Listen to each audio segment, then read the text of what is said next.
Assalamualaikum warahmatullahi wabarakatuh. Selamat pagi soleh-solehah yang ada di rumah. Pagi hari ini kita akan mengenal kisah tentang Isra dan Mi'raj. Tapi sebelumnya, apa itu Isra? Isra artinya berjalan pada waktu malam.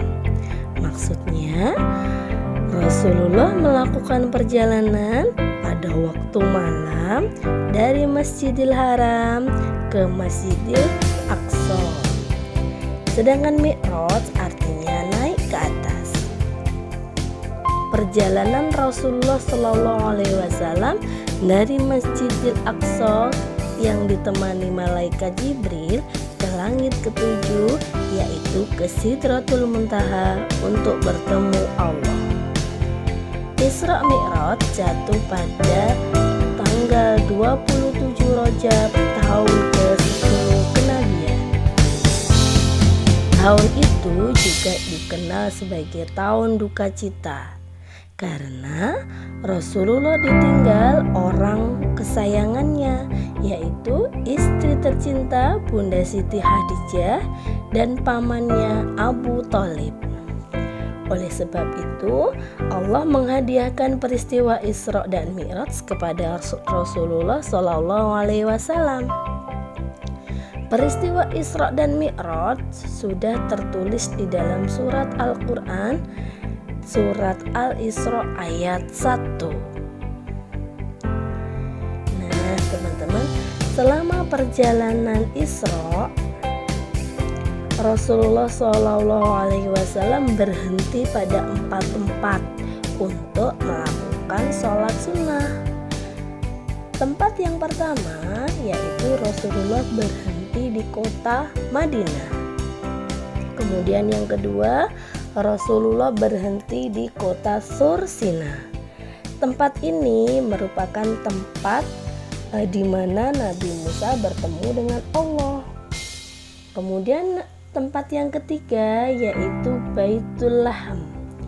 Tempat ini merupakan tempat kelahiran Nabi Isa alaihissalam.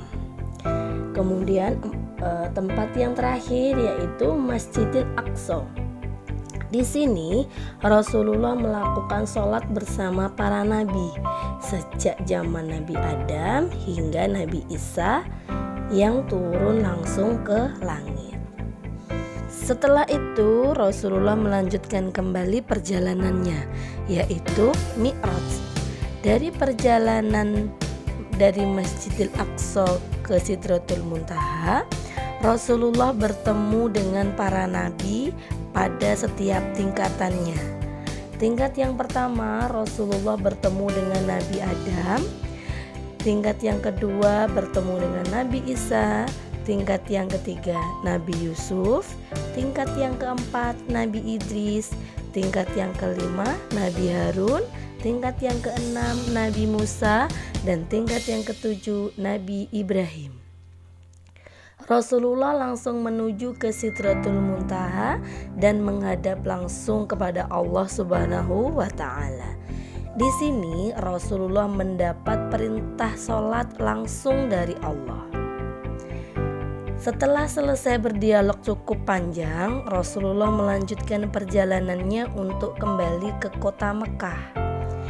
Di tengah perjalanan, Rasulullah bertemu dengan Nabi Musa dan ditanya berapa jumlah sholat yang harus dikerjakan. Rasulullah menjawab 50 kali. Kemudian Nabi Musa meminta Rasulullah untuk kembali untuk meminta keringanan kepada Allah Subhanahu wa Ta'ala.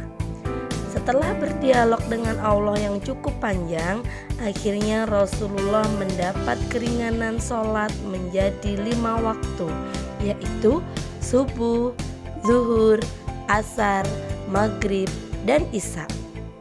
Setelah itu Rasulullah kembali ke rumahnya, kemudian menyampaikan kepada umatnya tentang perintah sholat tersebut. Dan alhamdulillah umat Rasulullah menerimanya dengan sukacita.